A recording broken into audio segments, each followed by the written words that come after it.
नमस्कार। आप सुन रहे हैं द बॉलीवुड रेडियो और मैं हूं आपके साथ आकाश। दोस्तों, आज के इस पॉडकास्ट में बात अमिताभ बच्चन की और फिल्म जंजीर की बात करेंगे। एक ऐसी फिल्म जिसने अमिताभ बच्चन को सुपरस्टार बनाया, राजेश खन्ना के पैरेलल खड़ा करते हुए राजेश खन्ना से आगे निकल जाने का रास्ता दिया। ये वो फिल्म है जिसने सदी को महानायक दिया। शायद अगर जंजीर ना आती तो अमिताभ बच्चन न बन पाते। प्रकाश मेहरा, जिन्होंने फिल्म जंजीर बनाई, सालों बाद एक इंटरव्यू में इस फिल्म के बनने की कहानी सुनाते हैं। बताते हैं कि मुखराम शर्मा एक बहुत बड़े राइटर हुआ करते थे, तो उनसे मैंने समाधि फिल्म की एक स्क्रिप्ट ली और धर्मेंद्र को सुनाई। धर्मेंद्र को वो फिल्म बहुत पसंद आई।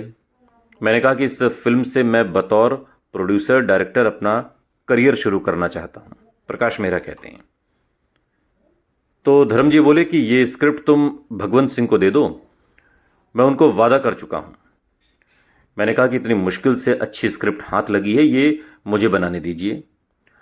तो धर्म जी बोले कि मैं तुम्हें दूसरी कहानी दे रहा हूं, एक पठान और एक पुलिस इंस्पेक्टर की कहानी। प्रकाश मेहरा कहते हैं कि मैंने कहा कि ये सुनने में तो बड़ी इंटरेस्टिंग लग रही है। तो उन्होंने कहा कि मैंने इसके लेखक सलीम को पैसे भी दे दिए हैं, तुम वो कहानी सुन लो। और इसके बाद मेरी मुलाकात, प्रकाश मेहरा कहते हैं, कि सलीम जावेद से हुई। उन्होंने वो कहानी मुझे सुनाई। धर्म जी को तो वो पहले से ही पसंद थी, उसके पैसे भी वो दे चुके थे। उन्होंने इस फिल्म में काम करने के लिए हामी भी भर दी थी। फिर धर्मेंद्र जी के भाई ने पता नहीं ऐसा क्या कह दिया कि उन्होंने इस फिल्म को करने से मना कर दिया और मुझे टालते हुए बोले कि अभी मैं समाधि कर रहा हूं, फिर प्रतिज्ञा फिल्म करूंगा, उसके बाद सोचूंगा। इसके बाद सलीम जावेद और हम सबकी एक ही राय थी कि इस फिल्म में पठान के रोल के लिए तो सिर्फ प्राण साहब ही होने चाहिए। जब उन्होंने प्राण साहब को कहानी सुनाई तो उनको ये कहानी बहुत पसंद आई।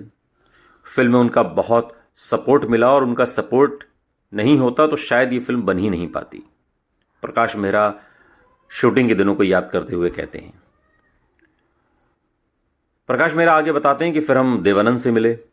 जब धर्मेंद्र ने मना कर दिया, उनको भी इस फिल्म की कहानी सुनाई। कहानी उन्हें भी बहुत पसंद आई। उनके साथ 3-4 मीटिंग हुई, मगर देवानंद की जिद थी कि इसमें कम से कम 4-5 गाने डालो और थोड़ा रोमांटिक एंगल बढ़ाओ, वरना ये फिल्म चलेगी नहीं। प्रकाश मेहरा कहते हैं कि मैंने कहा कि मैं स्क्रिप्ट तो यही रखूंगा। इस पर देव साहब बोले कि तुम कोई आर्ट फिल्म बनाने जा रहे हो, पूछा देव साहब ने। तो प्रकाश मेहरा ने कहा कि नहीं, ये आर्ट नहीं है, कमर्शियल स्क्रिप्ट है। एक डायरेक्टर और प्रोड्यूसर के तौर पर मेरा पहला कन्विक्शन है। लेकिन देव साहब नहीं माने। प्रकाश मेहरा कहते हैं कि फिर हम लोग राजकुमार साहब से मिले, उनको कहानी सुनाई तो वो बोले कि ये कहानी तो मेरी जिंदगी की कहानी है। क्योंकि राजकुमार साहब पहले बम्बई पुलिस में सब इंस्पेक्टर थे, लेकिन उन्होंने कंडीशन रख दी कि आने वाले 1.5 साल तक मैं मद्रास यानी कि चेन्नई में हूं, तो शूटिंग आपको वहीं करनी पड़ेगी। प्रकाश मेहरा कहते हैं कि मैंने कहा राज जी, वहां की लोकेशन, वहां का क्राउड, वहां की लैंग्वेज मुंबई की किसी भी चीज से मैच नहीं कर सकती। जमीन आसमान का फर्क है। मैं मद्रास में शूटिंग नहीं करूंगा। तो फिर उन्होंने भी फिल्म छोड़ दी। प्रकाश मेहरा बताते हैं कि इस बीच हमने मुमताज से संपर्क किया, उन्होंने हाँ भी कर दिया। हमने साइनिंग अमाउंट भी दे दिया, फिल्म साइन भी हो गई। वो भी स्क्रिप्ट से एक्साइटेड थी। फिर प्राण साहब के बेटे ने हमें बॉम्बे टू गोवा देखने का सुझाव दिया। उन्होंने कहा कि उसके हीरो को देखो। फिर सलीम जावेद ने भी कहा कि अमिताभ बच्चन अच्छा एक्टर है। प्रकाश मेहरा बताते हैं कि फिर मैं बॉम्बे टू गोवा देखने गया और देखने के बाद मैंने जावेद अख्तर से कहा कि तुमने सही कहा था, ये एक्टर इस रोल में जान डाल देगा, क्योंकि ये आंखों से एक्टिंग करता है। इसकी आंखों में वो एंगर है कि ये बिना बोले भी सीन कन्वे कर सकता है। और इस तरह फिल्म में अमिताभ बच्चन को लेने का फैसला हुआ। प्रकाश मेहरा कहते हैं कि इस बात पर मुझे बशीर बद्र का एक शेर याद आ रहा था। उस इंटरव्यू के दौरान बताते हैं, शेर याद आ रहा है कि उनकी आंखों को गौर से देखो, मंदिरों में चिराग जलते हैं। अमिताभ बच्चन को साइन करने के बाद हमने मुमताज़ से कॉन्ट्रैक्ट किया और उन्हें बताया कि हमने अमिताभ बच्चन को फिल्म में लिया है। तो मुमताज़ बोली कि अब मैं ये फिल्म नहीं कर पाऊंगी और उन्होंने साइनिंग अमाउंट लाकर हमें वापस कर दिया और बोली कि अब मैं शादी कर रही हूं। प्रकाश मेहरा बताते हैं कि अब हमारे सामने ये समस्या आ गई कि हीरोइन किसको लें।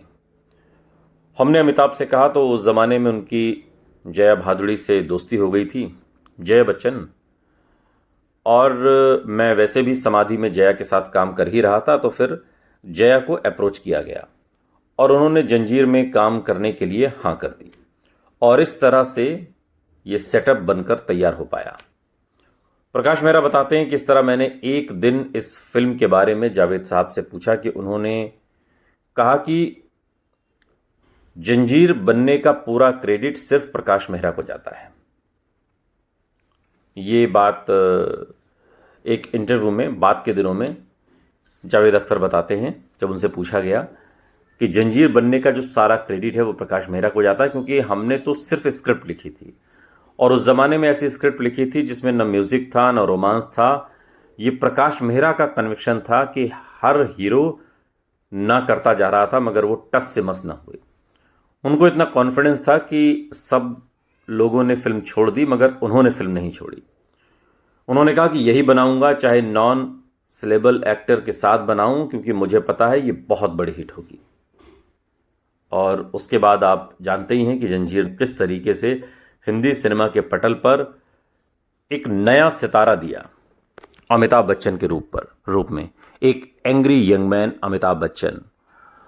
और इस फिल्म के बनने के बाद, रिलीज होने के बाद, तो अमिताभ बच्चन हिंदी फिल्म इंडस्ट्री में बिल्कुल छा गए।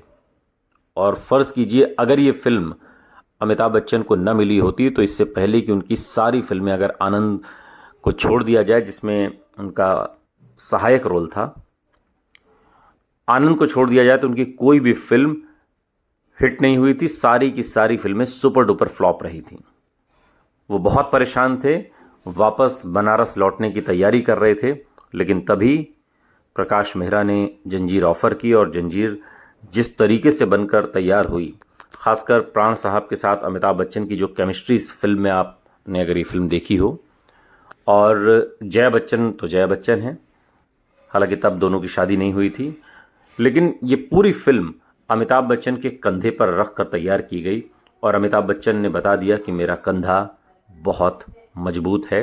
और आने वाले सालों में जितनी भी फिल्में आईं उसमें फिर अमिताभ का वो एंग्री यंग मैन का जो लुक था वो हर फिल्म में उनकी पहचान बन गया। सुनते रहिए द बॉलीवुड रेडियो, सुनता है सारा इंडिया।